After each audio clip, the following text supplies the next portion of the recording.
Rien ne va plus. Cette expression au casino indique que les mises qui seront mises après la phrase fatidique "rien ne va plus", ça veut dire que les mises qui sont posées après ne jouent plus, ne sont plus dans le jeu. Et en fait, quand on dit aujourd'hui "rien ne va plus", ça veut dire que dans notre société générale, plus rien ne va. Ça veut dire que maintenant, vous pouvez faire tout ce que vous voulez au niveau militaire, au niveau politique, vous pouvez changer les présidents, vous pouvez tout faire, rien ne va plus, c'est-à-dire que ça ne compte plus, ça n'a plus d'importance, ça y est, le grand chaos total est en train de s'installer. Alors, ce grand chaos, moi je le connais depuis les années 80-90, après avoir découvert que tout ça a commencé à peu près à la période de la guerre de sécession aux États-Unis, donc aux alentours de 1860-70, et que c'est là que ça commence véritablement.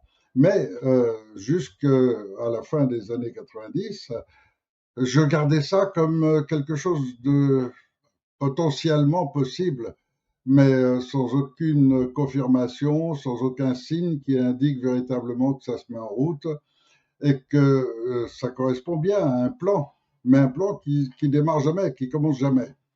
Et grande surprise, en 2001, ça commence. En 2001, il déclenche l'attentat des tours jumelles à Manhattan, avec une troisième tour qui s'effondre par miracle et qui raye complètement des États-Unis une dette de plusieurs milliers de milliards qui était en étude à ce moment-là dans le troisième immeuble qui s'est effondré.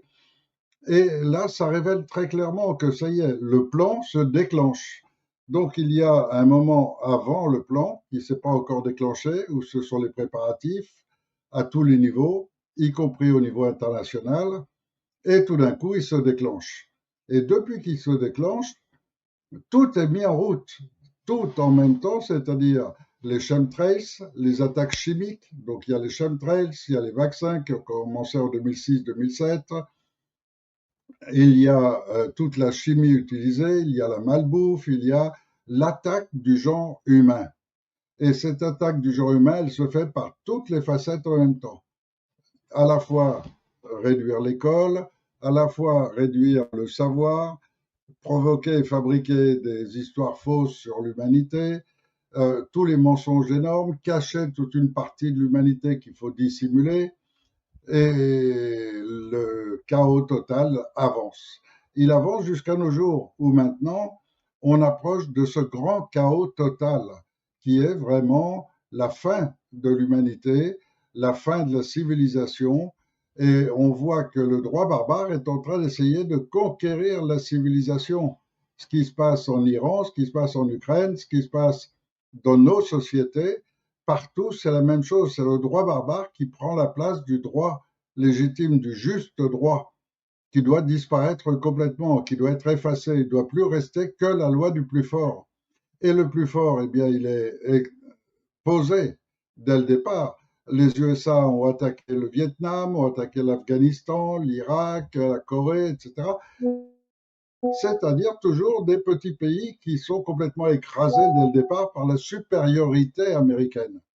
Et donc, c'est le droit barbare, c'est le plus fort qui écrase le petit.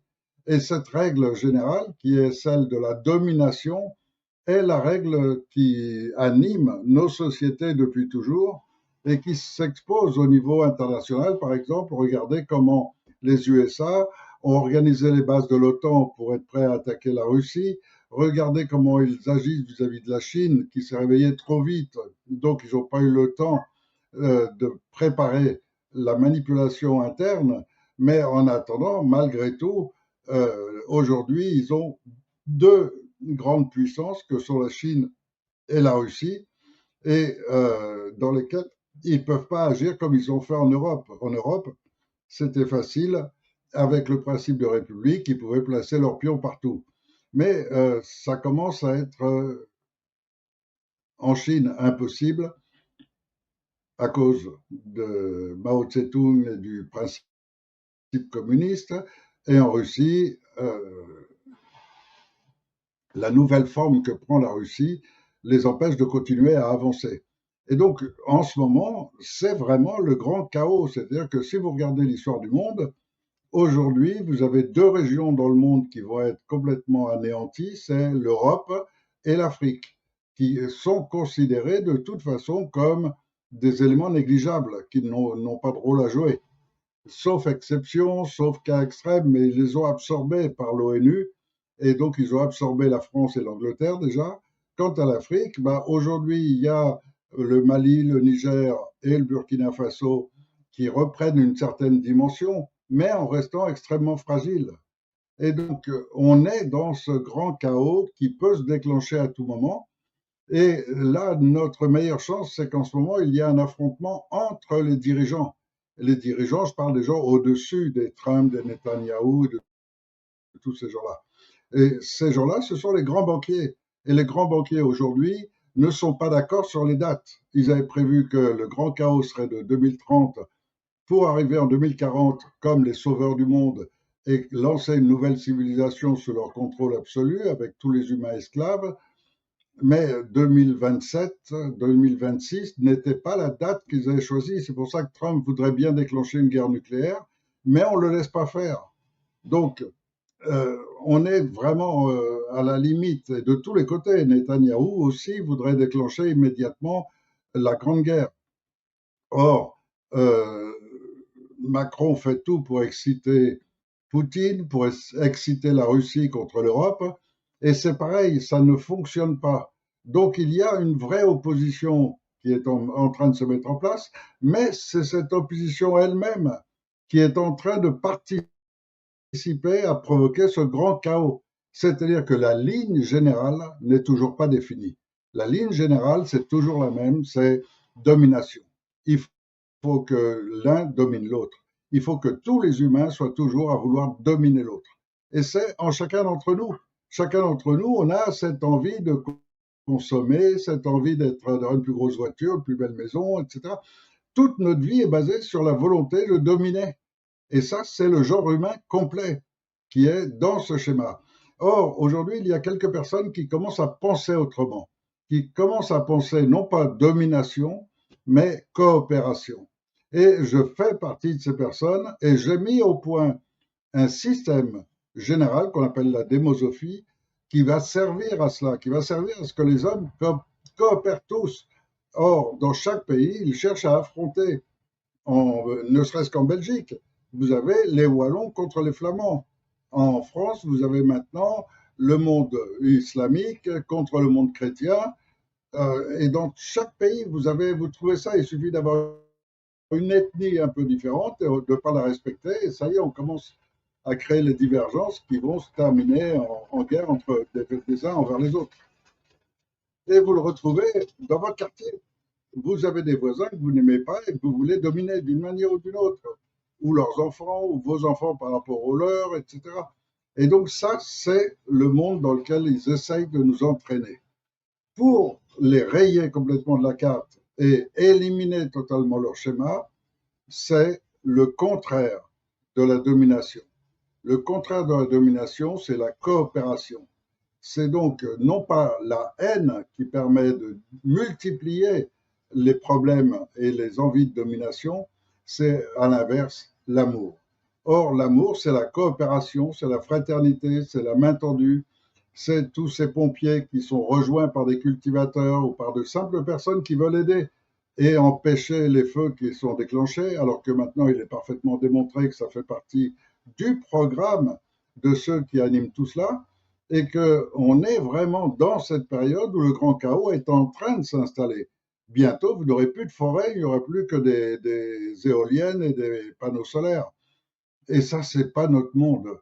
Or, notre monde est toujours animé par des gens qui veulent dominer, et donc qui veulent plus d'armes pour dominer l'autre au cas où, et ainsi de suite. Et c'est comme ça que Poutine essaye de préparer une guerre contre la Russie en essayant de déclencher les choses, comme il essaye de préparer une attaque contre le Burkina Faso, le Niger, le Mali, pour essayer de reprendre les richesses avec lesquelles la France a connu un essor économique énorme. Et c'est vrai, 19e siècle, 20e siècle, ça a été un essor économique énorme, mais pas grâce à nous, pas grâce aux Français. Ça a été un essor économique grâce au vol et au pillage des richesses d'autres pays. Et c'est ce principe permanent de tous les pays qui consiste toujours à vouloir voler, piller, violer. Ça, c'est le monde militaire. Et c'est dans un autre monde qu'on doit maintenant orienter complètement la civilisation humaine. Un monde basé sur l'amour, sur la coopération et sur l'inutilité militaire. Et donc ça, c'est ce qui est prévu par la démosophie. Le programme, je l'ai défini dans une vidéo qui dure 2h20. C'est vrai qu'elle est très longue,